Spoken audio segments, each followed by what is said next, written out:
মই এই কথাটোৱে ক'ম যে সংবাদ মাধ্যমক বেয়া পালেও ভাল পাব লাগিব। সংবাদ মাধ্যমে আমাৰ বিৰুদ্ধে কিবা যদি বাতৰিও কৰে তাকো হজম কৰাৰ শক্তি প্ৰতিজন জনপ্ৰতিনিধি থাকিব লাগিব। কাৰণ সদায় সংবাদ মাধ্যমৰ পৰা আমি সদায় বাহ নাপাওঁ। সদায় সংবাদ মাধ্যমে আমি কোৱাটোৱে সত্য বুলি প্ৰকাশ নকৰে। কাৰণ সংবাদ মাধ্যমৰ এটা দায়িত্ব আছে, গোটেই শুদ্ধ সত্য তথ্যখিনি ৰাইজৰ মাজলৈ লৈ যাব লাগে। ক'ৰবাত ব্যক্তিগত কাৰোবাক আক্ৰমণ হয়, ক'ৰবাত কেতিয়াবা তথ্য থাকে, গতিকে বহুত বেছি আৱেগিক হোৱাৰ প্ৰয়োজন নাই। কাৰোবাৰ বিৰুদ্ধে অভিযোগ আহিছে, এতিয়া মোৰ নামে ওলাইছে 2টা গৰু মই লোৱা বুলি। মইতো ৰঙিয়াৰ পৰা গৰু লোৱা নাই। 8 মাহ পিছত মই গৰুখুটিৰ পৰা গৰু লৈছোঁ পইচা দি, আৰু 1.5 মাহ পিছত গৰু মই গৰুখুটিক উভতাই দিছোঁ। আৰু যোৱা 2 বছৰ পিছতহে মোক আজি 3 মাহ আগত মোৰ একাউণ্টত 1 লাখ টকা ঘূৰাই দিছে গৰুখুটি প্ৰকল্পত।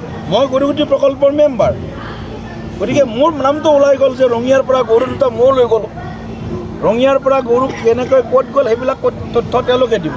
কিন্তু মই গৰুখুটিৰ পৰা 2টা গৰু 8 মাহ পিছত লৈ গৈছোঁ, যে তাত যেতিয়া গৰু পোৱালি বহুত হৈ গ'ল, 6-7 মাহত বহুত গাই পোৱালি দিলে, তেতিয়া জেগা নাইকিয়া হ'ল সেই সময়ত। তেতিয়া মই 2টা গৰু লৈ গৈছোঁ পে'মেণ্ট কৰি, আৰু যোৱা আজি 3 মাহ আগত মোৰ একাউণ্টত ট্ৰান্সফাৰ হৈছে 1 লাখ টকা। গৰু ঘূৰাই দিলোঁ 1 মাহ পিছত, কাৰণ সেই গিৰ গাই মই ৰাখিব নোৱাৰোঁ। তাৰ কাৰণে মানুহ লাগে, তাৰ কাৰণে বহুত ব্যৱস্থা লাগে।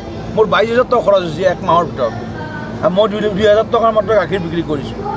গতিকে তেনেকুৱা কথা মোৰ নিচিনা মোৰ এটা গৰুৰ প্ৰতি, গৌ মাতাৰ প্ৰতি এটা শ্ৰদ্ধা সন্মান।